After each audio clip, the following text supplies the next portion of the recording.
बहुत समय पहले की बात है।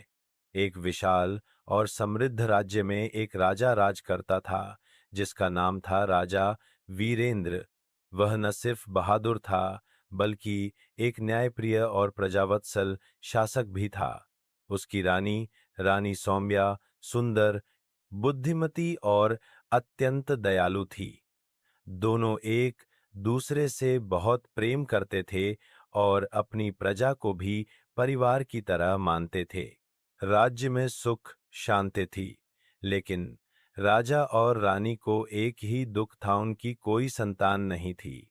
वर्षों बीत गए, परंतु संतान का सुख उन्हें नहीं मिला। रानी ने कई व्रत रखे, मंदिरों में प्रार्थना की और राजा ने भी तप किया, लेकिन फल नहीं मिला। एक दिन एक बूढ़ा साधु महल के पास आया और राजा से मिलने की इच्छा जाहिर की। राजा ने आदरपूर्वक उसे बुलवाया।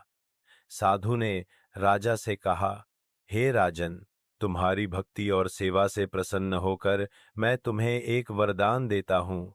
यह एक विशेष बीज है। इसे रानी स्वयं अपने हाथों से बोएगी और उसकी सेवा करेगी। जैसे जैसे यह पौधा पनपेगा, वैसे वैसे तुम्हारी किस्मत भी खिल जाएगी।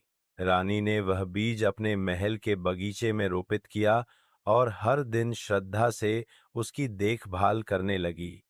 कुछ महीनों बाद पौधा एक सुंदर फूल में बदल गया। उसी दिन रानी को गर्भधारण का आभास हुआ। 9 महीने बाद रानी ने एक सुंदर कन्या को जन्म दिया। पूरे राज्य में बदहासूस खुशियां मनाई गईं। राजकुमारी का नाम रखा गया चंद्रलेखा। वह जितनी सुंदर थी, उतनी ही बुद्धिमान भी। समय के साथ वह बड़ी हुई और उसने युद्ध विद्या, संगीत, साहित्य और नीति शास्त्र में महारत हासिल की। राजा वीरेंद्र और रानी सौम्या उसे देखकर अत्यंत गर्व महसूस करते। एक दिन पड़ोसी राज्य का राजा विक्रमसेन युद्ध की धमकी देने लगा। उसका उद्देश्य था चंद्रलेखा से विवाह कर राज्य पर अधिकार पाना। राजा वीरेंद्र ने साफ मना कर दिया। विक्रमसेन ने युद्ध छेड़ दिया। चंद्रलेखा ने अपने पिता से युद्ध में भाग लेने की अनुमति मांगी।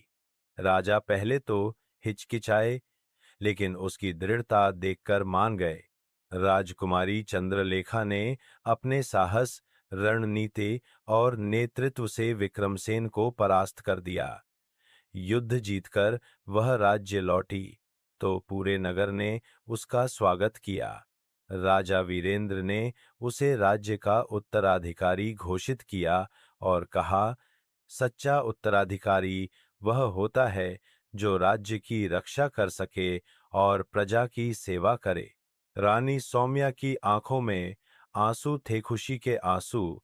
इस तरह एक राजा और एक रानी, जिनकी कहानी शुरू हुई थी एक अधूरी इच्छा से, एक ऐसे अध्याय में बदल गई जहां उनकी बेटी ने राज्य का गौरव बनकर इतिहास रच दिया। सीख: धैर्य, प्रेम और विश्वास से हर कठिनाई पार की जा सकती है। जो सच्चे मन से सेवा करता है, उसका भाग्य जरूर बदलता है।